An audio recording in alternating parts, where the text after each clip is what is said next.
বন্ধুরা, শুভ রামরামি সবাইকে শুভেচ্ছার অভিনন্দন জানাই সকল বন্ধুদেরকে।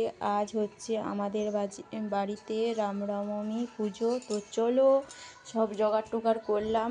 এখানে পায়েস হবে, পায়েস ছাড়া পুজো হবে না। তো এই যে দেখছো সব জোগাড় করলাম, ঠাকুর আসবে।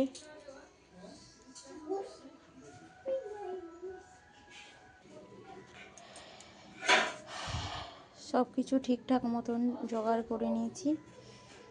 রামনবমী পুজো আমাদের বাড়িতে হয়, আর দুর্গা পুজো হয় 4 দিন ধরে, আর রামনবমী পুজো আমাদের লাস্টে হয় নবমীর দিনেই। তো এই যে পুজো, আর এই দিকটাই হচ্ছে আমাদের ঠাকুর ছাড়া ভাত, হরে কৃষ্ণ হরে কৃষ্ণ, পায়েস হয় না। আগে মেন হচ্ছে রামনবমীর দিনে পায়েসটা আগে, তারপরে নিবেদনের পুজো টুজো হবে। তো আমরা নিজেরা করব না, আসলে ঠাকুর আসবে ব্রাহ্মণ যারা, তারা ব্রাহ্মণরাই এভাবে পুজো মানে পায়েসটা করবে, ওদের হাতেই লাগবে, তাছাড়া আমাদের লাগবে না। আগে হচ্ছে ব্রাহ্মণরাই পায়েসটা করে নেবে, পায়েসটা করে ওটা পুজোতে লেগবে, তারপরে আমরা নিজেরা করব। নিজেরা করে সবাইকে বাড়ি বাড়ি দিয়ে আসবো, বাড়িতে করে ভোগ প্রসাদ দিয়ে আসবো সবাইকে। হ্যাঁ, উঠিয়ে দে। আর এদিকটায় দেখো খুব কান্নাকাটি করছে, ওনাকে ভোগে দেওয়া শান্ত করানো হচ্ছে। তো ওদিকে দেখো, তো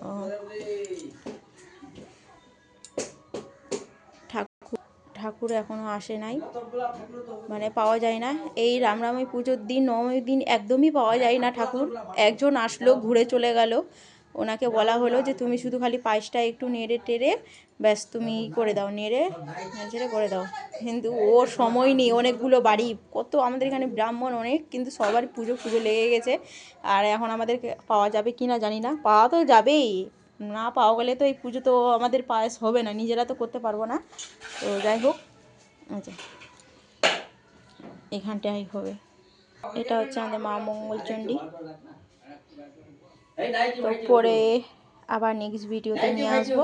তো আজকের মতো রামনবমী সবাইকে শুভেচ্ছা রইলো। আজকের মতো সবাই এখানেই রাখলাম, টাটা। সবাই ভালো থেকো, সুস্থ থেকো।